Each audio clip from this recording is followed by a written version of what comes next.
Thank you. whether by phone or in person. Thank you. Next is the approval of the minutes from the meeting held on December 14th. Are there any questions or comments? So moved. Moved by Director Durrani, seconded by Director Hobson. Secretary, please call roll. Director Durrani? Aye. Director Frega? Aye. Director Higgins? Aye. Director Hobson? Yes. Director Pang? Yes. Director Ross? Yes. Director Fuentes? Yes. 7 ayes. Thank you. Next is an update on the Enterprise Resource Planning Initiative. Mark, you're up. So if I may, Director, I'm just going to make a few comments. So Mark Miner and Eva De Laurentiis have been the leads on our ERP initiative here.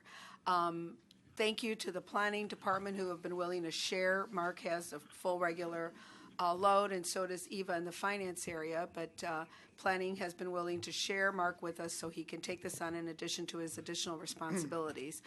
He's been great managing this project, and we wanted to give you an update at this time for a couple of reasons. One, you need to know what we're doing with this respect, and we've talked about it before, but also on the agenda is a supportive project management contract that you will be voting on later. So thank you, Mark. All right. Thank you very much, Bea. Thank you, Chairman Fuentes and the rest of the committee and other board members. As Bea mentioned, this is an information-only presentation on a significant initiative the RTA is currently working on to improve performance and enhance our technology. The ERP, or Enterprise Resource Planning Initiative, involves the purchase of and implementation of business process management software that will allow the RTA to use a system of integrated applications to conduct business and automate many back-office functions. ERP software integrates multiple facets of an organization into a single database, application, and user interface. While no action is requested following this presentation, as Bea mentioned, there is a contract amendment for project management services related to the ERP initiative on the agenda of the full board later this morning. The ERP initiative began in the fall of 2016 when we undertook an analysis of our business processes and technology. Some of the findings from our business process analysis were that we have a lot of decentralized business processes that require duplicative data entry, lots of manual workflows and approvals, and a lack of connections between our data and our documents. On the technology side of the analysis, we found that we have minimal integration between applications, underutilization of the software we have, and a high use of shadow systems like Excel and other applications, as well as we found opportunities to reduce our operational risk. Following the analysis of our business processes and technology, we gathered requirements from across the agency on how to optimize business processes and enhance our technology to address the findings of the analysis. We are currently in the procurement phase of procuring an ERP solution. We released an RFP in June of 2017. We evaluated the proposals we received back in late summer, held product demonstrations last fall, and are currently in negotiations with the anticipation of selecting which ERP and the vendor we want to engage later this quarter. Much of 2018, we anticipate spending designing, configuring, migrating, and testing the new system, with going live with modules in 2019. The initiative aims at achieving the following strategic business objectives. We want to increase our productivity through optimized business processes and automation. We want to enhance our access to data through a single integrated database and application with strong analytics and reporting tools. Lower our operational risk through a cloud-based solution with strong security and disaster recovery, and strengthen our controls through role-based access with integration to RTA's Active Directory of employees. The ERP will be used to conduct work in the functional areas listed on the screen. These functional areas comprise over 90 business processes. It includes integrations with RTA's banks, benefits providers, and other partners, a self-service HR portal for RTA employees, the ability for the service boards to submit data related to their budgets, grants, and capital program, as well as portals for suppliers and vendors to bid on RTA procurements and submit their invoices. These functional areas encompass a significant amount of the work that is conducted by the RTA. As this is a Significant initiative that will impact every single RTA employee, along with the service boards, vendors, and other partners. We've built an interdepartmental project team to assist in the implementation. We have a steering committee made up of senior leadership to provide guidance and direction for the initiative. We have project sponsors in finance and IT to champion the initiative. We have a project management team, as Bea mentioned, to manage the day-to-day tasks related to the initiative, as well as we've engaged RTA staff from nearly all departments to bring their expertise and knowledge on their business processes, applications, and workflows. The RTA employees are comprised of business unit leads, who are designated as the key points of contact in each functional area, subject matter experts who focus on all the integration points and how all the individual components will come together, and we have system users who are really the super users of a system who are in there on a daily basis conducting work. In addition, we also have a solution implementation team, also known as a vendor team, that will be hired to design, configure, implement, and test the new solution. We are currently in negotiations with vendors to determine which firm will be selected to serve in that role. Additionally, due to the importance and complexity of this initiative, we are looking to bring on a consultant to support the project management team to ensure a smooth implementation and transition. The contract amendment on the agenda of the full board today will allow the RTA to bring on an additional resource to the project management team that would focus on organizational change management and risk management related to the implementation of an ERP. We solicited proposals from our existing pool of pre-qualified project management services firms and are recommending the task be awarded to Brisk Business. The resource they will provide has extensive experience with implementing ERP solutions and helping organizations execute smooth transitions and achieve high levels of adoption. The task is valued at up to $250,000 and is expected to last approximately 18 months. On the screen in front of you is just a sample of the ways that we expect the RTA and its employees to benefit from the ERP after the implementation. These benefits, along with many others, will help achieve the strategic business objectives mentioned earlier. We believe that by implementing an ERP at the RTA, employees will spend less time processing and reconciling transactions and more time analyzing the data and finding ways to improve the RTA as an agency, as well as the region's transit system. With that, I'm happy to answer any questions of committee members or other board members. Thank you. Any questions or comments? Director Hobson? Yeah, I have a couple of questions. Is there any integration with the service boards with this ERP system? So there is the possibility of doing that. That's, these systems are integratable with a variety of systems. Some of that is business decisions that will have to be made that we'll discuss when and if, but we do anticipate the service boards having access to input data, whether that's through an automated feed or manual. Those are things that we will discuss as we move along in the process. Okay. So right now the answer is no. Let me step in here. So we do a lot of processes manually, right? Let me give you the example of the budget submissions, right? Spreadsheets go back and forth. Poor Doug, especially when we're adjusting funding allocations and funding and so forth, he's got to keep doing it manually. As we revise numbers for CTA Metro PACE, then they send us revised spreadsheets. He's got spreadsheets going on 5-6 spreadsheets. That's all manual. Imagine if they could submit it all directly into a budget system. So now they submit it into the budget system, and then as we adjust funding, as we hear that we're getting cut 2%, as we hear we're getting 10%, now we're just adjusting it there. We're working off of the same source data instead of then trying to figure out how we're reconciling. Now let me give you another example with grants, right? And again, this is all business decisions. We have to work with the service boards collaboratively. We're not trying to make more work for them. We're trying to make sure that it's easier for all of us, right? Us consolidating, because we produce a regional budget. So now let's look at grants. There's all these spreadsheets, emails going back and forth with concurrences, with payment request, on a grant, going back and forth, adjustments and so forth.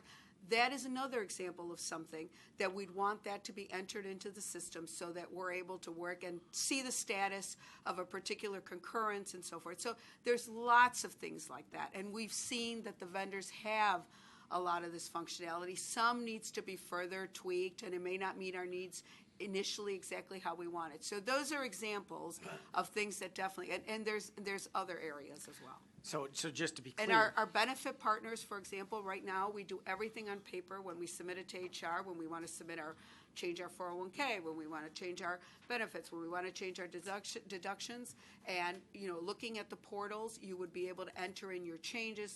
So there's a lot of opportunities there. Right, and those are exactly the types of things, particularly on the budgeting, that I was thinking would be great if the service boards were integrated. But I'm still not clear from your answer that, yes, they are going to be integrated and those types of things are going to be happening, or those are hopes and dreams? This is something that the RTA would like to see done, and we will work with the service boards to make it a smooth transition to be able to implement those. Okay, so as it's being presented or as it'll be implemented in 2019, that functionality is not included.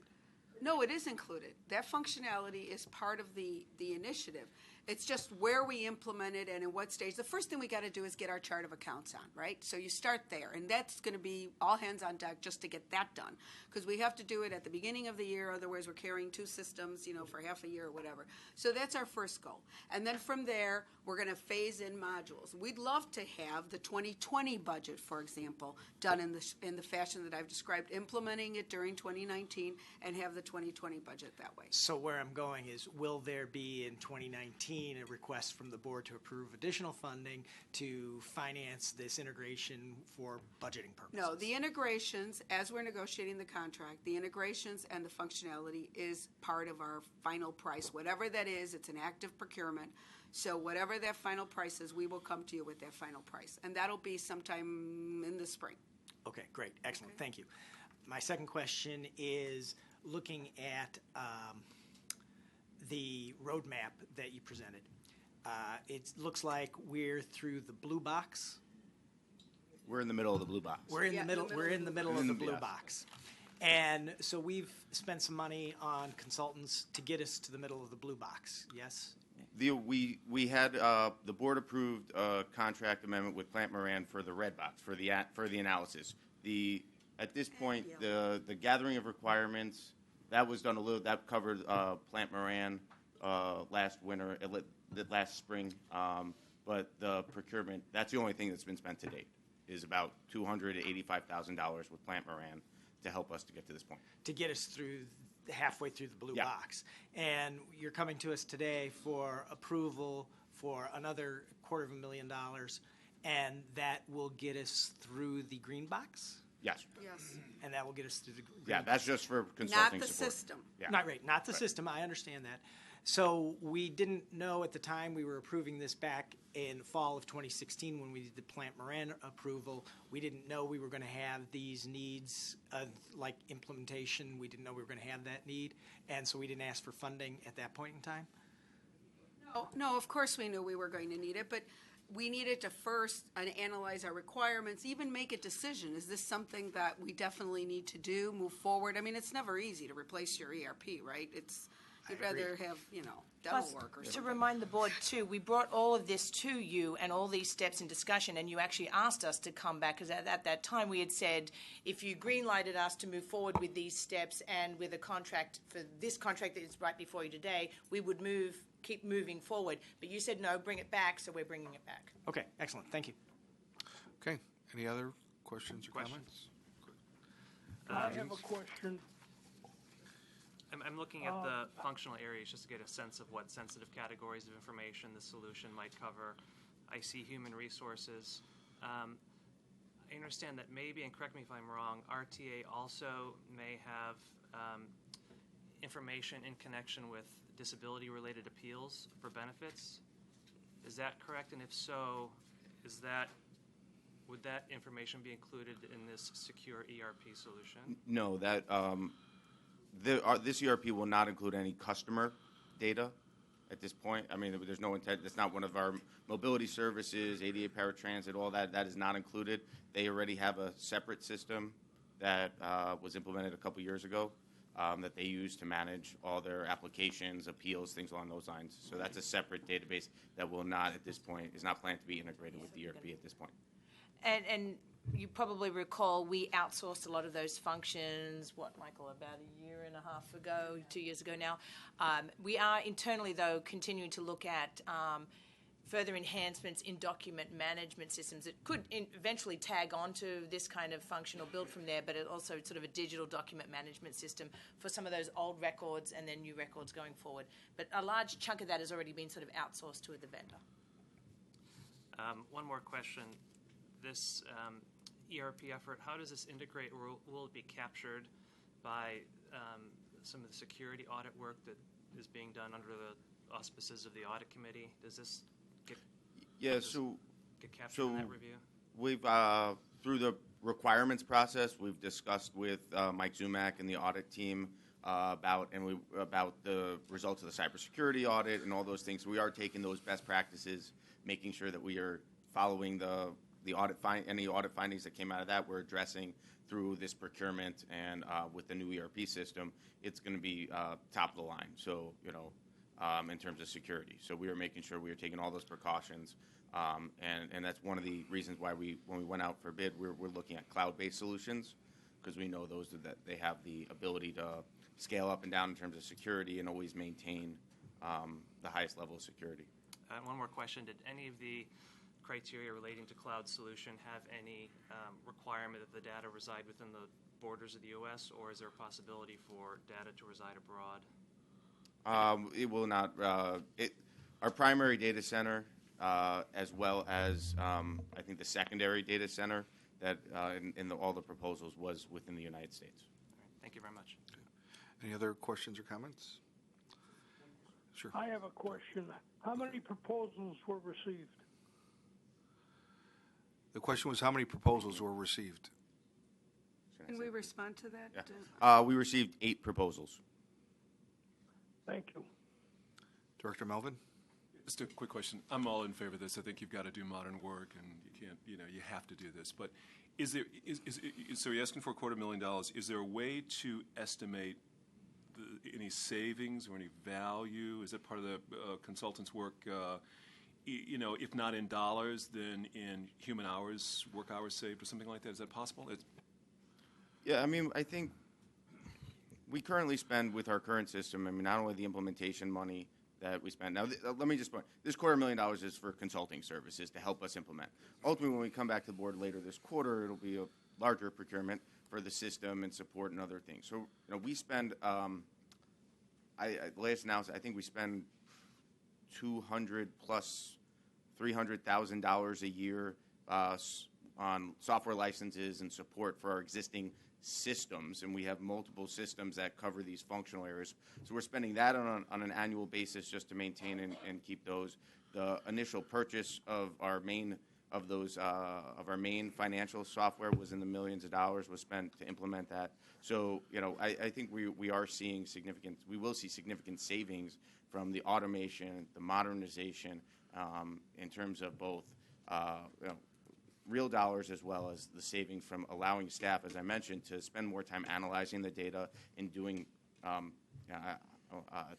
analytical work as opposed to doing data entry. So there will be savings. Have we quantified it? Not to this point yet. That is something we can look at doing. Yeah, if the consultant could just give us something to look at or go with, it would be helpful, I think, to the whole board. Yeah. That's something we have talked about internally, about how do we compare to sort of fixed costs and ongoing sort of support and maintenance costs, and then also operational improvements and or enhancements and savings. So how do we sort of quantify and measure potentially some of that going forward? So that's something we have sort of tasked ourselves with trying to identify. Okay. Anyone else? Well, thank you, Mark. Tell your team thank you for the work. Keep it up. Thank you. Next is an ordinance adopting investment in transit, the 2018 to 2023 Regional Transit Strategic Plan. Jill, you're up. Good morning. First, Morning. I'd like to invite the Service Board Executive Directors, CEOs to the table. All right. Good morning. I'm excited to be back with you today to present Invest in Transit, our final 2018 to 2023 strategic plan. Invest in Transit is the region's case for pursuing stable and dedicated funding streams that will enable the transit agencies to provide vital public transit into the future. The accompanying The accompanying document, Invest in Transit Priority Projects, outlines and describes specific capital priorities for CTA, Metra, and PACE that are currently underfunded. Both documents are at your place in draft form. Upon approval, we will work to finalize and print the document for distribution next month, and it is available on our website right now. Throughout last year, we have heard from you about what is important and why it is important. In March, we presented the beginning of the discussion document that captured our research, and we asked for your direction on where to move forward. In August, we came back with a vision and goals, and we heard from you on realistic strategies for pursuing them. We also heard from the region and our stakeholders. We received transit-related input from CMAP as they held their public outreach related to On to 2050. We held 2 agency stakeholder workshops that paralleled our work with you. We also posted the draft document for public comment and received a number of comments as detailed in your board memo. We worked to incorporate the feedback as necessary within the document and keep those comments in mind as we work towards next steps. Our intention is that the final plan presents a fresh justification of why we should invest in transit and that our board and our stakeholders would understand and share in its message. That starts with our vision. Public transit as the core of the region's robust transportation mobility network. A vision is something you want to keep coming back to, and fundamentally, the transit network is central to how and where we all get around. It has positive impacts on the environment and health. It works to reduce congestion, improve air quality, and provide equitable access for everyone. In short, it gives our region its competitive edge. But all of those benefits aside, our region simply wouldn't exist as it does today without its strong transit system supporting a large workforce and enabling a menu of robust mobility options. To achieve that vision, we articulate 3 goals and a series of strategies within them that we in the service boards, along with our regional partners, will work towards over the next 5 years. The first goal is deliver value on our investment. This goal is about providing value for the investment that is being made in our system. Capital funding has been sporadic and unstable in the past, and the resourcefulness of our maintenance crews can only be stretched so far to overcome underinvestment. We need to work to change that constant uphill fight and work towards dedicated, stable capital funding that amounts to $2 to $3 billion every year. Pursuing this goal will involve seeking additional funding, being more clear about how we spend the funds, and demonstrating positive outcomes. The second goal, build on the strengths of the region's transit network. We have a strong network already, but there is room to improve by focusing our efforts on our strongest performing, growing corridors and markets throughout the region. This would mean channeling investment to make improvements in 6 key markets throughout the region. It will also involve addressing bigger policy issues, such as those related to land use that are out of our control. For the first time, the service boards have also identified priority projects that are near-term investment needs that are critical to the maintenance and enhancement of the system that await additional funding beyond the current 5-year capital program. These projects are all detailed in the compendium document with descriptions, costs, and key benefits, in total $30 billion worth of need. The third and final goal is stay competitive. Hopefully this goal speaks for itself. The world is always changing and transit needs to keep up with it. Ridership trends, the customer experience, and service delivery are all vital parts that need to be examined. We have developed a regional policy that can guide our steps in working with private mobility companies like Uber, Lyft, and taxis, moving forward across different modes and parts of the region.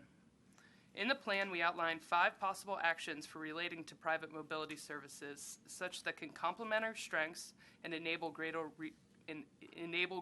regional mobility, ranging from contracting with them in areas where they can help fill a mobility gap to regulating them in areas where transit service is robust and harmed by them. The result is complex, but helps us consider where and when it makes sense to take different actions, and we intend to continue our work with this as we work toward plan implementation. Developing this plan was a very collaborative effort with the service board staff. Their commitment and healthy debate made this a stronger process and document. A very special thanks to them and their leadership who are all here today, and we look forward to our continued work towards implementation. And an equally big thanks to Leanne and our executive staff here at the RTA, as well as my colleagues here that really led this effort, to name them Jessica, Peter, Will, and Heather. With that, I will just wanted to provide you a brief overview and wanted to turn it over to the Service Board Executive Directors to say a few words and then for Leanne to wrap up and conclude our presentation. So with that, we'll start with President Carter. Good morning. It's always a pleasure to appear before the RTA board, but particularly a pleasure when I'm not here just talking about my budget.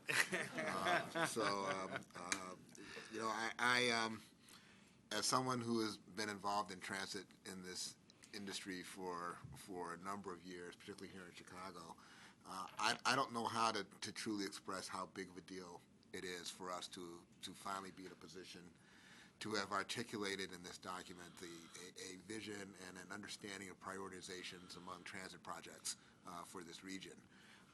Those of you who have been a part of the funding debate in this state for a very long time know that one of the biggest criticisms that we always face when we went down to Springfield and were pursuing money, and I know Chairman Dillard is aware of this, is the fact that we basically all went down there and fought for ourselves. We never put forth an overall regional vision that we were all prepared to stand behind as a basis for establishing our priorities of what we need to fund and how we need to do that. Clearly, by doing this document and by taking this action, we take one of the excuses off the table for why there shouldn't be an adequate level of funding for our capital program going forward. And I want to take a moment to commend both Chairman Dillard and Leanne, as well as Jill, for both their leadership and their work in pulling this together, and certainly want to recognize and appreciate the appearance by both the chairman and the executive director before my board to both brief them and seek their support for this undertaking. I don't need to go through a lot of detail about why this is important to CTA. We have a $13 billion unmet capital needs as it exists today, and that number continues to grow. Clearly, the fact that we have gone 9 years without a state capital program, as I have described in the past, is just unconscionable. It is putting us at a disadvantage not only with regards to our ability to meet the transportation needs of this city, but it's also putting us at a disadvantage in terms of competing on the national level and federal level for the funds that are available to support major transportation investments like the ones we need to make here. I can tell you, and many of you are aware of this, that if you look at other cities like LA, Seattle, Denver, Houston, they are putting forth and proposing billions of dollars worth of funding to support their transit systems, while Illinois continues to lag behind in that conversation. CTA has been fortunate enough to find some innovative ways to fund our capital program using things like the ride-hailing fee that the City Council just passed under leadership of Mayor Emanuel, as well as the TIF funding that we use to support our RPM project. But those are stopgap, patches for what needs to be a long-term, permanent, reliable, and stable funding source to support the ongoing capital needs of this city. And so it's with great pride that I'm here to support the RTA plan, to indicate CTA's preparation to go down arm in arm with my fellow service boards, Metro PACE and RTA, to fight for the funding that we need, and to recognize that if we are successful in doing this, we will continue to make the case that we need to make about the economic vitality and development of the city as we go forward. I will point out to you that I just got an alert just this morning that Chicago is one of the 20 finalist cities for the Amazon proposal. I can also tell you that one of the reasons that we're one of the 20 finalists is because of the robust transit system that we have currently in this region, which is one of the factors that they're looking at to decide where they're going to relocate.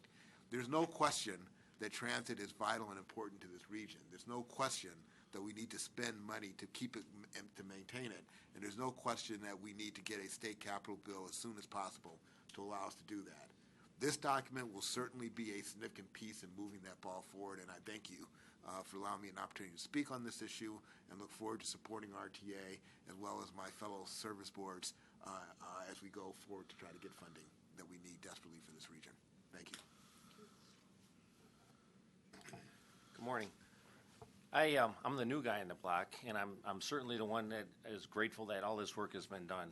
Clearly, the biggest lesson I've learned in the very short time that I've been here is the funding shortfalls and how bad they're crippling us. This is the call to action. This is the first step that we all take to get down to figure out where the money's going to come from. And I don't know if Springfield is going to be the only place that we should be looking. I think clearly that the needs, as President Carter stated in his shortfall, only brings us back to what's known as the state of good repair. We're not even at the position where we can start looking innovatively into the future and really building something that's world class. As you know, Chairman, not all of our stations have robust warming houses in them. We only maintain stations out there and keep them safe. It's to that point where we're really not building the LAs. We're not really building the Atlantas and Philadelphias, where they have so much capacity that they're actually trying to find ways to put. They have more people to come to the trains than they do, and they're buying land up left and right because they have expansion. We have a decline in population. That's a whole nother topic, but this region, without this transit, clearly would start collapsing. It'd be interesting to see, not that I'm proposing this, for one day if these service boards didn't run during a weekday. I mean, you've heard of all those things, but we certainly wouldn't want to be part of that. Unfortunately, on a normal daily basis, I see 12 people get in car accidents because they're distracted. That number is going to go up a lot higher when we're not running. We need to emphasize safety. By people riding our trains, they're not going to get in a car accident. People riding on the CTA trains, they're not going to get in a car accident. And typically, you don't see the buses bumping into each other. These people are professionals. This is what they do for a living. They're not distracted while they're driving. So a safety aspect of this is a critical piece, and I don't know how that's measured in dollars. When you look at rail transportation in the country, it's right next to airlines when it comes to a safe mode of transportation. When you look at fatalities on the roadways, it's factors of tens of thousands of times more. It's another message that really I think needs to be forced. One of the things I've realized is that right now we're kind of living what you would almost call in a household check to check, day to day. We're literally not be able to do anything visionary without a consistent funding source. And even though we've gone down and have independently spoke with Springfield, Washington, and collectively gone down, they're hearing what we're saying, but they're not acting on it. I think it's also time to use this as a position to start a bill, something that actually enacts change. They all know that money doesn't come easily. On December 19th, Dorval, myself, and Leanne spoke in front of the Transportation Committee, and they clearly were flustered because there's only so much money, as they said, and there's everybody at the trough ready to take this money and expend it, and in a good way. But the fact of the matter is the legislator is going to need some help figuring out what it's going to take to bring in more money, and I think we need to be a big part of that conversation moving forward. One thing that we can do, of course, is show the return on investment. Return on investment comes in lower operating costs, which helps hold the fares and or at least shift money to other capital projects. Emissions benefit. Clearly in the world that we are in diesel locomotives, we can really provide a great emissions benefit to the region. And it's something that should be looked at, but we can't really afford to do right now on a grand scale. That couldn't even include electrification of some lines. Those are giant dollars, but when you look at the long-term plans that San Francisco's got going, it really makes a lot of sense. If we would have done stuff like this back in the early 80s, it would all been paid for by now, and we'd be running a different type of system. The state invested in us and Metra in 2009, allowing us to purchase 160 what we now call HL2s, replacing the entire fleet on the electric district over there. We saw a 25% reduction in electrical consumption to run the same service because of the newer technology. Traction motors, which are under each and every wheel on those cars, in 11 years now, we've lost 2. Once again, because we invested in that system and the reliability that came with it. In 2016, that system operated with 12 mechanical delays, and we ran 45,000 plus trains. In 2017, we only had 8 mechanical delays. So once again, it's a very, very clear case of return on investment and showing people what we can do when we invest in a system. But to be visionary, to actually start talking about the things that can even free up the train traffic and the auto traffic, grade crossing separations, Things like our A2 project, where we literally would lift one railroad over another railroad and remove a 1933 pinch point interlocker where 7 of our lines cross each other. And on any given day, one of those switches, just one of those switches in that entire system for 300 movements can collapse that railroad for a period of time until repaired. If you're going over the other railroad and under the other one, you're never going to have to use those switches again, are you? We saw with the Inglewood flyover the benefits that happened with Amtrak and Metra and Norfolk Southern. And the fact that Norfolk Southern can start planning trains all the way out in Iowa as they start coming to Chicago now, once they remove the bottleneck of the Metra trains going across their tracks. The 75th Street SIP, which is highly supported by many agencies in this state and now nationally, will be an enhancement that will benefit multiple states, multiple agencies. It'll make it a safer system, and it's really, once again, it's on a scale that's not in our radar when it comes to the funding. Even though we're putting in for applications, that application normally will only cover 50% of the project. And so as there's many needs just to get us back to a state of good repair, to become visionary, to do things that would enhance the system and really make it worldwide and robust, we're not there yet. In transit, there's 2 things that matter: reliability and your time. So we can get you there, but if we get you there really slow, we're not really competing with the automobile, and we're really not providing a service. And if we're not getting there on time because we're breaking down and having other things, well, then we're really not competing with the automobile either. So I thank you for your time, and I thank all the support that the RTA and the leadership the RTA has given on this. And Metra, of course, fully supports this, and we'll be there wherever you need us to go and voice our opinion on the needs. Thank you.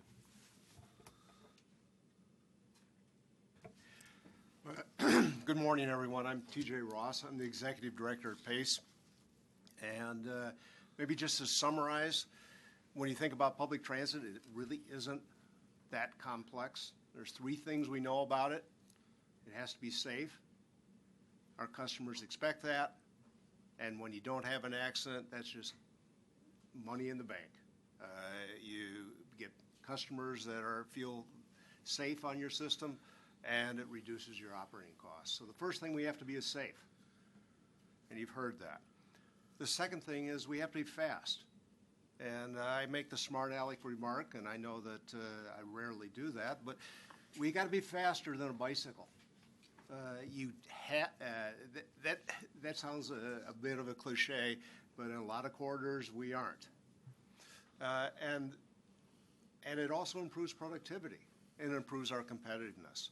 And then the final thing is we have to be reliable. To kind of steal a phrase, a promise made is a debt unpaid. And a schedule, when we give that to our customers, that's a promise. And it's a promise that we haven't paid the debt on yet until we provide the service. So safe, fast, reliable, and we think of it in that order. Perhaps reliable might be second. We could have some arguments about that. So what does this plan do for PACE? Well, it allows us to do more of what we've already done, which our South Garage is now a CNG garage, 102 CNG buses. Fuel costs are lower. Fuel costs now, diesel is running about $2.10 a gallon. But CNG will run about $1 a gallon less than that. It allows us to do that kind of thing. That's where we spend our money at PACE, is on vehicles. And that's our primary capital need. The other thing that allows us to do is allows us to have a lot more cooperation and coordination with not only each other, because we're not fighting over scarce resources and no, I want that, no, I want that. We can cooperate, and we do that. But it also gives us better partnerships with other important agencies. The Tollway has made a tremendous investment in public transit, and they have a commitment to continue to make a tremendous investment in public transit. Our cooperation with IDOT is unprecedented in my 20 years here right now. You will see bus on shoulder on I-94 from basically about Dempster or so north, where we have service. That was a cooperative effort. We're going to have a traffic signal priority system region-wide, which RTA is really taking the lead on, helped us coordinate that, and we're getting a lot of cooperation with agencies because we don't own the traffic signals. So when we have money, we can contribute, we can be seen as a partner, and that gets us a lot of local help. Village of Plainfield gave us land to build a 400 car park and ride lot out there. Just gave it to us. And in fact, they're building it for us. Now we're paying for it, but they're handling that. So that's great. As far as FAST, you're going to continue to see things with our Pulse line. Milwaukee Pulse, our ART program is going to open up this spring. That'll increase the speed there. And as I said, on the bus on shoulder projects. And as we have more reliable buses, we can do a much better job satisfying our customers. So the basis for this is really the same thing. We need safe funding that's safe from the vagaries of the economics. We need reliable funding. We need to know what we're going to have in the future. And from a bureaucratic standpoint, we need it to be fast. We need it to come. We need to get it obligated. We need to get it out the door. So the same things that apply to our service, which is safe, fast, and reliable. That's what we need on capital funding, and that's the piece that's missing and has been missing here in northeastern Illinois. So I want to thank you all, and it's a great thing that RTA has taken on this responsibility, and I know they know it's their responsibility, but I think in my 20 years, this is the first time I think that I've sat here and really felt confident about the fact that we're going to provide funding for the young people that are going to be building these systems. And it's going to be exciting for them, just as it was for me 40 years ago. And that's a good thing. That's how we attract talented people. Give them something exciting and fun to do. And that's the other part we have to think about. How do we continue to engage our young, talented staffs in building a new future for northeastern Illinois? Thank you. So just to wrap up, I think what you've heard this morning is the result of a strong collaborative effort really to move forward and develop this plan. I think you also heard that that investment into our transit system and new capital investment is long overdue.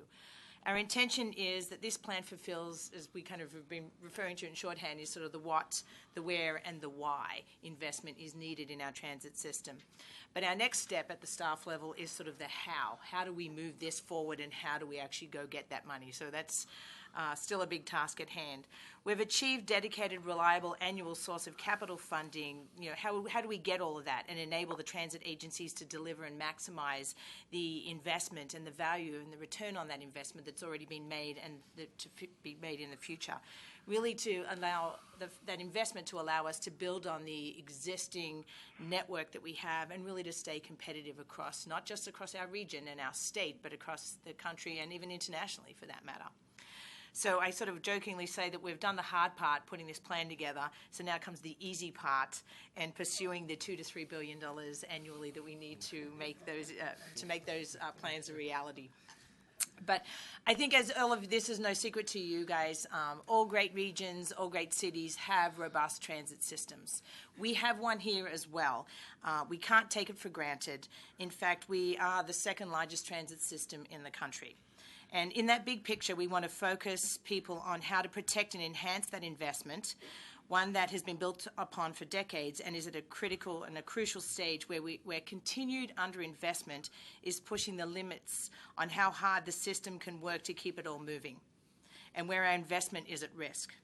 So let's avoid that chaos, and that's really kind of the point of this plan, is to move us past that chaos and actually have a focused vision and game plan for the future, and really push us towards now is the time to act.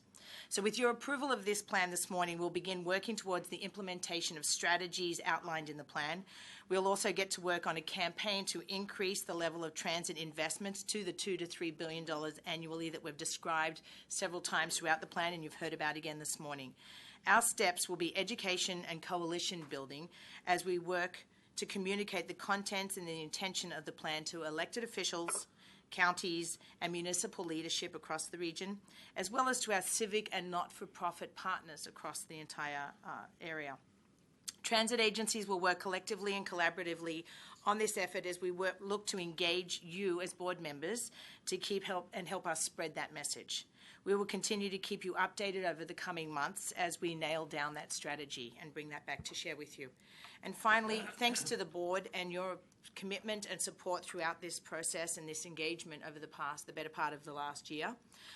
We would be happy to take any other questions that you might have.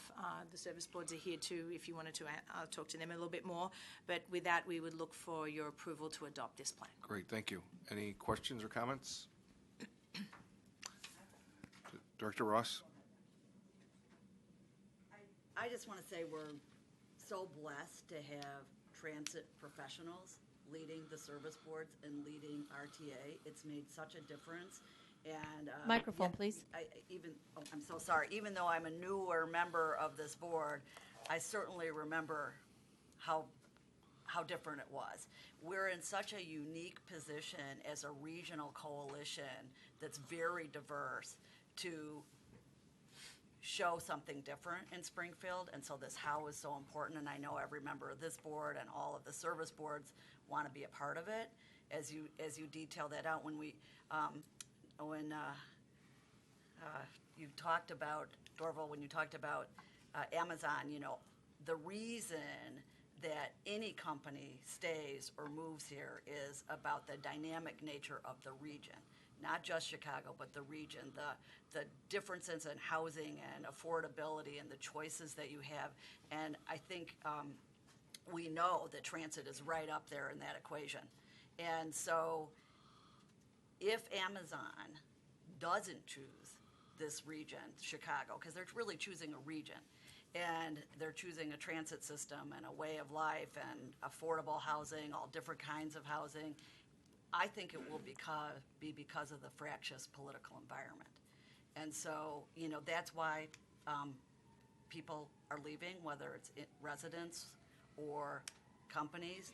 And so I think it's at this incredible moment that you can pull these things together quickly. I think we need to really have a quick story on this because it's about all the companies that are already here, all of those employees, and the opportunity to get Amazon HQ2. I mean, just huge, and a lot of pressure that can come from that and a lot of momentum. So I hope everybody is able to do the same thing, whether it's education, et cetera, but we're in the most unique position. We're aligned as a very diverse body. So, you know, I just want to thank you for what you're doing and say that I know for me, I'll do anything, you know, take time off, anything that is needed. And I think probably every one of the directors here feels the exact same way. So thank you. Director Ross? Since I've been on this board, I haven't said a lot about a lot of things, but I believe strongly in planning and also in our grant-making process. And so I prepared a 3-paragraph statement that I'd just like to read that I think summarizes my feelings about what we do here. First of all, I agree we need to thank our staff and the leadership and staffs of the service boards for coordinating and drafting this strategic plan. The 5 policy statements and the 3 goals contained in the plan provide a solid framework for the service boards and the RTA to strengthen public transportation in this region. However, to achieve the goals listed in the plan, we need the continued support of all stakeholders, including local and county governments, planning agencies, the state legislature, state agencies, the governor, our frail rate partners, and our customers. I know that some in the public are wary of our continued quest for additional funding. However, our needs are real. And as outlined in our new plan, there are ways that our public transit agencies can be supported in addition to new and increased funding streams coming directly to an agency. And we've heard some of those mentioned this morning already, dedicated bus lanes, transit-oriented development, et cetera, et cetera. For years, the RTA and the service boards have made a concerted effort to tie budgeting to the strategic plan. And given the region's capital needs and our limited ability to expand services, this new plan takes on even greater significance, in my opinion. So I hope that we as board members are zealous in both adopting and supporting the plan. Doing so will not only improve transit in the region, it will validate the expertise of our leadership and our staffs at the service boards who work daily to provide high-quality efficient transportation for the region. And so I'm just to encourage our board members to get behind this. As Leanne said, she's going to be taking this out as a roadshow throughout the region.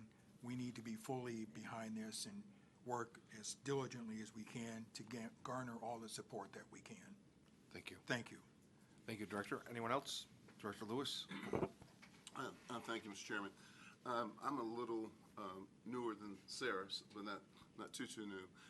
And one of the things I've been impressed by in my time on the board is that the benefit for public transit accrues to more than just Northeastern Illinois. Sometimes we talk about Northeastern Illinois as being the beneficiary of public transit, when really everybody in the state of Illinois benefits from what public transit does. And I think as we begin to get this message out, we have to look at, who are the beneficiaries, because the beneficiaries should help share in the cost of that service. And I think that message, as we begin to do our strategic plan, needs to be emphasized, because if you just look at just one corner of our state and say that's the only place that should be aligned with, that's a false read. But when you look at the totality of our state, and who benefits from public transit, then you come up with a different solution for how you solve the problem. So I hope as we begin to go out and have that conversation, that we as directors as well as staff can get that message out there, because then we can come up with a solution that works long-term and systemically as opposed to a short-term fix. Thank you. Director Hobson? Yeah, I think this work was fantastic. Staff did a tremendous job, as well as all the service boards. So just a tremendous piece of work. And I've already forwarded this on to our state, McHenry County's state legislators, both in the House and the Senate, and said, here's our case, clean, laid out for you. Take this forward and vote correctly. So, thanks. Thank you. Anyone else? Director Higgins? Question. What is the approval process for this document? Does this go before the service boards as well? Has it already gone before the service boards? How does that work? So Chairman Dillard and I have presented this to each of the service boards a couple of 2 months ago, I think it was. The statutory requirement is that this body actually adopt the plan. And so there's no requirement that the service boards adopt it, but we did present them, get some feedback, and their staff have worked with us collaboratively throughout the process. But the regulatory approval process lies with this organization. So if we wanted to make an amendment to it, such a motion would be in order here and wouldn't frustrate an approval that's occurred elsewhere? Correct. Yeah. Yes. Anyone else? Well, I'd just like to, Chairman? Director Higgins, I mean, do you have a specific recommendation, since we're still at the committee level here, that, what do you think? What's your thought process? What do you want to see changed? On page 18, there's a specific reference to new revenue, expansion of revenue, and providing the example of a gas tax. I'm not willing to put an approval vote on that. I understand there's a capital deficit and understand the need, but I would not want to speak as to exactly how that need is filled. Leanne, So the reference, how's that worded? So the reference, it's in the first strategy. The reference lists that as an example of a specific tax. To please the board, we could expand on that and list other potential taxes, or we could strike that. I think you just want to put in there, and Jill and the board, when I go before, and I'm in a kind of a unique situation, because I always remind my former legislative colleagues and member of Congress, they go, well, what do you want?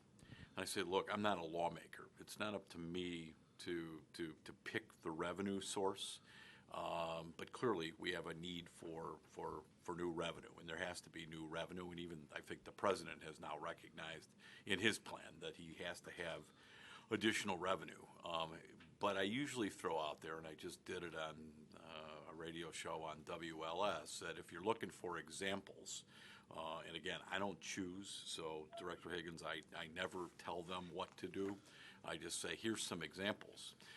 And I throw out that our motor fuel tax in Illinois has been unchanged since 1990. and its purchasing power is 60%, because it's not adjusted for inflation. It's 60% of what it was 25 or 30 years ago when it was last adjusted. I think what most people don't know is that in Illinois, and we pride ourselves as the transportation capital of the Midwest, if not America, we are in the lowest 10 states in this country that the portion of the gas tax, which goes to infrastructure, is in our system. So we're in the bottom 10 of what the gas tax provides for infrastructure in what is supposed to be the transportation capital of America. I read the Tribune and I see the rhetoric that's out there, and everybody likes to point to Indiana and these other places. Well, the very first thing that the new governor of Indiana did, the vice president of the United States running mate, the very first thing he did and said, for economic development purposes, Indiana needs a 13-cent a gallon gas tax increase. And in Iowa, there's a dime.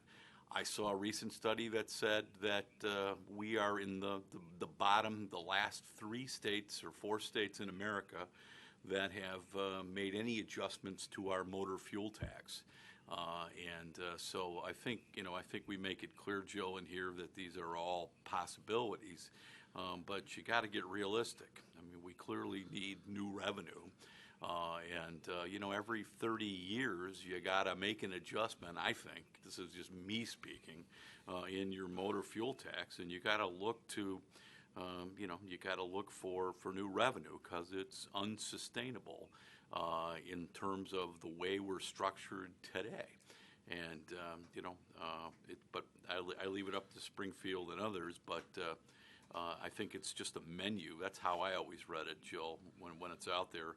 And Ryan, I'm always careful to say I don't pick and choose. We do have to have new revenue. I mean, there's no doubt this document's saying we need a new funding source.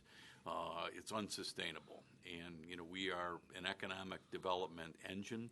Apple, Director Pang, as we're beating our chest and patting ourselves in the back, President Carter, Apple yesterday announced it's going to do, I don't know, a $30 billion, another headquarters, and I saw Mayor Emanuel said we're in, and he reminded, as shrewdly as the mayor is, and he's a very good political leader, he said, and I want to remind Apple and Tim Cook, their CEO, that the #1 Apple store in America happens to be in Chicago.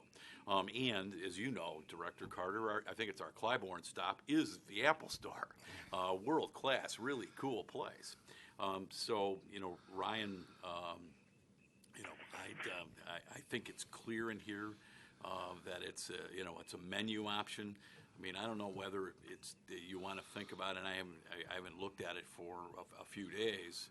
I lived and breathed this document for the last couple months.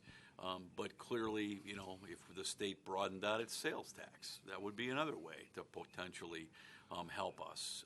So there's a lot of menu options out there, but the gas tax is one of them. And if we love to look at other states around us,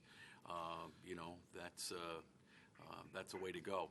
I do want to point out, and Mr. Dewinski, I love it. I'm looking at all 3 of you, and you are veteran transportation, in your case, Jim, but a real veteran in addition to. But we have the leadership of those 3 gentlemen at the table is unsurpassed anywhere in the country. I believe we have the best transportation system, the most reliable, and I aim to keep it that way, like my grandfather and father wanted to keep it that way. We shouldn't be the generation that lets it deteriorate. I want to point out, just in terms of capital needs, I just did a letter and Cranes published it, and I thank them this week.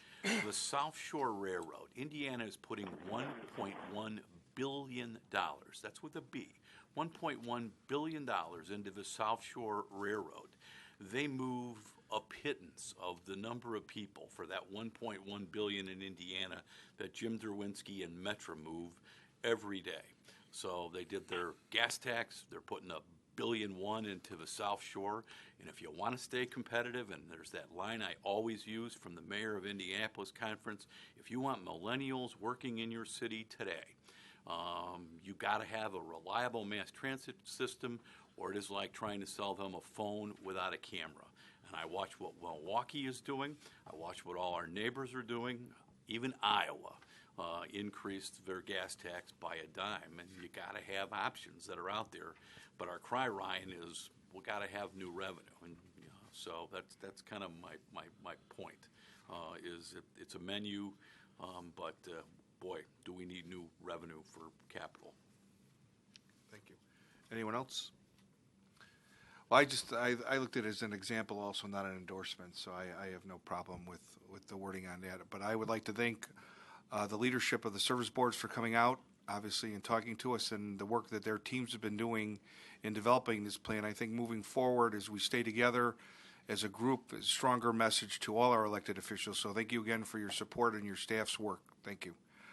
With that said, could I have a motion to accept the plan? Director Payne, seconded by Director Ross. Secretary, please call roll. Director Durrani? Aye. Director Frega? Aye. Director Higgins? No. Director Hobson? Yes. Director Pang? Yes. Director Ross? Yes. Director Fuentes? Yes. 6 ayes and one no. Thank you. If there's no more further business to come before the public session of the Planning and Administrative Committee, can I have a motion and second to adjourn? So moved, Director Durrani. Second. Director Higgins. All those in favor? Aye. Opposed? Aye. We stand adjourned.